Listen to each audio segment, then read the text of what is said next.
Hello friends, आज हम class 10th के इंग्लिश सब्जेक्ट के ग्रामर पोर्शन के बारे में डिस्कस करने वाले हैं। और आज का हमारा टॉपिक क्या है? टॉपिक थर्ड है द वर्ब, जिसको हिंदी में हम वर्ब को कहते हैं क्रिया। आइए हम उसका डेफिनेशन जान लेते हैं। तो डेफिनेशन लिखा गया है कि a verb is a word which use to tell something about a person और थिंग।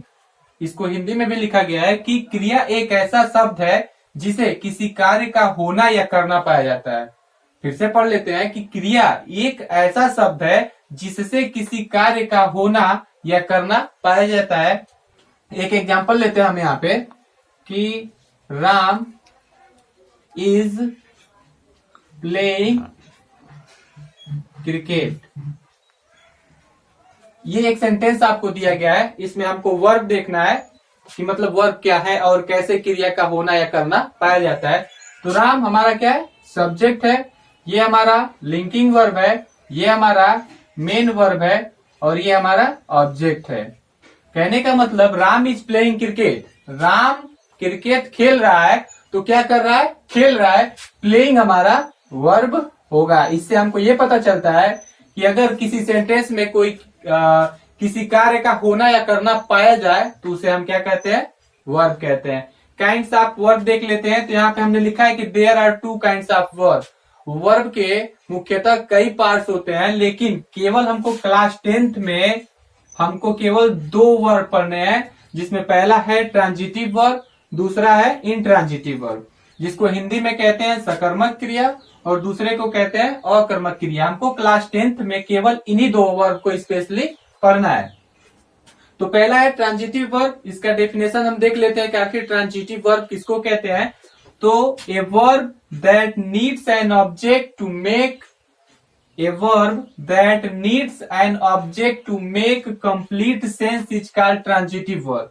अब इसको हिंदी में देख लेते हैं। जिस क्रिया के साथ उसका कर्म होता है उसे सकर्मक क्रिया कहते हैं। कर्म का मतलब ये ऑब्जेक्ट हमारा, मतलब कहने का मतलब ये है कि अगर आपको सेंटेंस दिया जाए और उसमें उसका वर्ब भी हो और ऑब्जेक्ट भी हो तो हमारा क्या कहलाता है? ट्रांजिटिव वर्ब कहलाता है। इसी को हम एक एग्जांपल से देखते हैं। एग्जांपल लिखा गया है Sita is singing a song. Sita गाना गा रही है। दूसरा है सी इज ईटिंग फूड, वह खाना खा रही है। तो इसमें सीता हमारा क्या है? सब्जेक्ट है। ये हमारा सिंगिंग क्या है? वर्ब है। और ये ऑब्जेक्ट हमारा क्या है? ये सॉन्ग क्या है? हमारा ऑब्जेक्ट है। तो इससे हम कह सकते हैं कि यहाँ पर हमको क्या भी मिला? सब्जेक्ट भी मिला, वर्ब भी मिला, ऑब्जेक्ट भी मिला। तो इससे हम कह सकते हैं ना, ये हमारा ट्रांजिटिव वर्ब है। क्यों ट्रांजिटिव वर्ब है?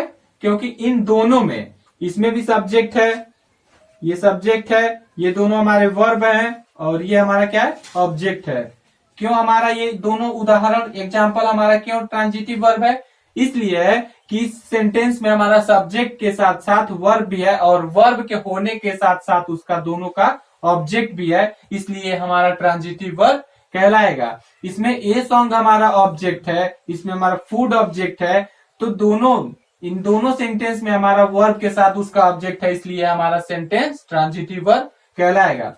आते हैं दूसरे पे। दूसरा हमारा इंट्रांजिटिव वर्ब है। इसका भी डेफिनेशन लिखा गया है। तो डेफिनेशन हम देख लेते हैं। A verb that does not need an object to make a complete sense is called intransitive verb।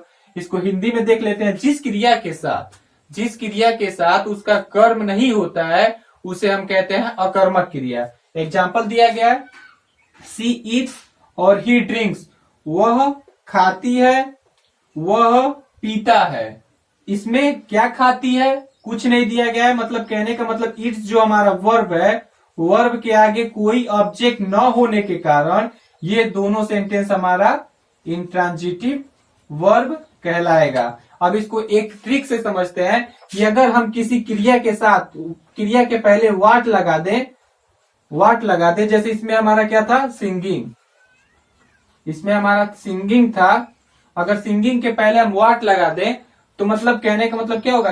Singing मतलब होता है गा रही है, वाट मतलब क्या गा रही है। तो इसमें हमारा निकल के आता है कि एक गीत गा रही है, ए सॉन्ग।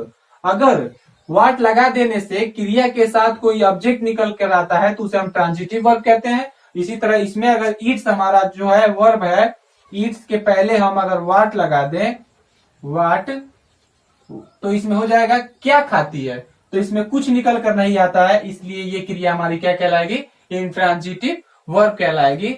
तो अब हमने देखा कि जिस क्रिया के साथ उसका ऑब्जेक्ट रहेगा वो हमारा ट्रांजिटिव वर्ब कहलाएगा, और जिस क्रिया के साथ उसका ऑब्जेक्ट नहीं होगा वो हमारा अकर्मक क्रिया इंट्रांजिटिव वर्ब कहलाएगा। अब हम ट्रांजिटिव और इंट्रांजिटिव वर्ब को तो जान गए, अब हम ट्रांजिटिव और इंट्रांजिटिव वर्ब को एक एक्सरसाइज के माध्यम से समझने की कोशिश करेंगे, जिसमें एक्सरसाइज कह रहा है कि pick out the transitive and intransitive verb. कुछ सेंटेंस दिया है जिसमें से हमको ट्रांजिटिव वर्ब और इंट्रांजिटिव वर्ब बताना है। तो पहला हमारा एग्जांपल क्या है कि he writes a letter, Hindi में क्या होगा, वह पत्र लिखता है। दूसरा है कि दे बाथ, वे नहाते हैं। तीसरा है वी आर वॉचिंग टीवी, हम लोग टीवी देख रहे हैं। चौथा है हमारा आई लाफ्ड, मैं हंसा। और पांचवा और लास्ट है हमारा ही ड्रिंक्स मिल्क, वह दूध पीता है। इन्हीं पांचों एग्जाम्पल्स में हमें ट्रांजिटिव वर्ब और इंट्रांजिटिव वर्ब को बताना है। तो हमने ट्रांजिटिव वर्ब के बारे में जाना है कि ट्रांजिटिव वर्ब वो होता है जो हमारा वर्ब के साथ ऑब्जेक्ट लेकर आता है। पहला तरीका ये है जानने का, तो पहले हम इसको जान लेते हैं। ही हमारा क्या है, सब्जेक्ट है। राइट्स हमारा क्या है, वर्ब है। और ये ए लेटर हमारा ऑब्जेक्ट है। ठीक, तो वर्ब हमारा ऑब्जेक्ट लेकर आया है, तो ये हमारा क्या वर्ब, ये क्या होगा, हमारा ट्रांजिटिव वर्ब होगा। दूसरा है कि दे बात, दे हमारा क्या है, सब्जेक्ट है, और ये हमारा वर्ब है। ये अपने साथ ऑब्जेक्ट लेकर नहीं आया है, इसलिए ये क्या होगा, इंट्रांजिटिव वर्ब। ठीक, तीसरा है हमारा वी, ये हमारा सब्जेक्ट है, ये दोनों हमारे वर्ब हैं, और ये हमारा टीवी क्या है, ऑब्जेक्ट है, इसलिए ये वर्ब हमारा क्या होगा, ट्रांजिटिव वर्ब होगा। चौथा है आई लाफ्ड, ये हमारा सब्जेक्ट है, ये हमारा वर्ब है, अपने साथ ऑब्जेक्ट लेकर नहीं आया है, इसलिए ये क्या होगा, इंट्रांजिटिव वर्ब। और पांचवा हमारा ही ड्रिंक्स मिल्क, ही हमारा क्या है, सब्जेक्ट है, ड्रिंक्स पीना हमारा क्या है, वर्ब है, और ये मिल्क हमारा क्या है, ऑब्जेक्ट है, इसलिए हमारा क्या होगा, ट्रांजिटिव वर्ब होगा। ये तो हो गया डेफिनेशन के हिसाब से कि मतलब क्या, कि जिस क्रिया के साथ उसका ऑब्जेक्ट होगा वो ट्रांजिटिव वर्ब होगा, और दूसरा होगा कि जिस क्रिया के साथ उसका ऑब्जेक्ट नहीं होगा वो हमारा इंट्रांजिटिव वर्ब हो गया। इसके माध्यम से हम जान गए कि ये हमारा ट्रांजिटिव है, ये हमारा इंट्रांजिटिव है, ये ट्रांजिटिव वर्ब है, ये इंट्रांजिटिव वर्ब है, ये ट्रांजिटिव वर्ब है। कभी कभी ऐसा होता है कि ऑब्जेक्ट दिया रहेगा लेकिन हमको इतना निकालना न पड़ रहा है, इसमें हमको ट्रांजिटिव वर्ब और इंट्रांजिटिव वर्ब के लिए हमको सब्जेक्ट देखना पड़ रहा है, वर्ब देखना पड़ रहा है, और ऑब्जेक्ट देखना पड़ रहा है। तो ये थोड़ा मतलब थोड़ा हार्ड है, हार्ड नहीं कहेंगे लेकिन ये थोड़ा पेचीदा है, इसको हम और आसानी से समझने की कोशिश करेंगे। तो इसमें हमारा वर्ब कौन है, राइट्स है, राइट्स है। अब हम बोले हैं कि राइट्स के पहले अगर हम वाट लगा दें तो इससे हमारा ट्रांजिटिव और इंट्रांजिटिव वर्ब आसानी से पता चल जाएगा। तो राइट्स का मतलब होता है लिखना, वाट मतलब क्या, तो क्या लिखता है, क्या लिखता है, तो आंसर निकल के क्या आता है, एक पत्र, ए लेटर। तो देख रहे हैं कि ए लेटर क्या लिख रहा है, तो एक पत्र लिख रहा है, इसलिए वर्ब के साथ इसका ऑब्जेक्ट है, इसलिए हम इसको कहेंगे ट्रांजिटिव वर्ब।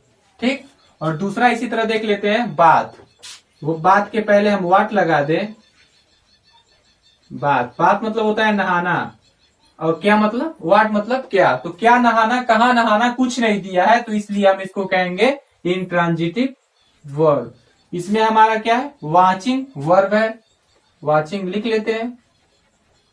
वाचिंग के पहले हम वाट लगा के पूछते हैं कि क्या देख रहा है, तो आंसर निकल के क्या आता है, टीवी देख रहा है, तो यहाँ पे टीवी हमारा इसका ऑब्जेक्ट आ रहा है, इसलिए हम इसको कहेंगे ट्रांजिटिव वर्ब।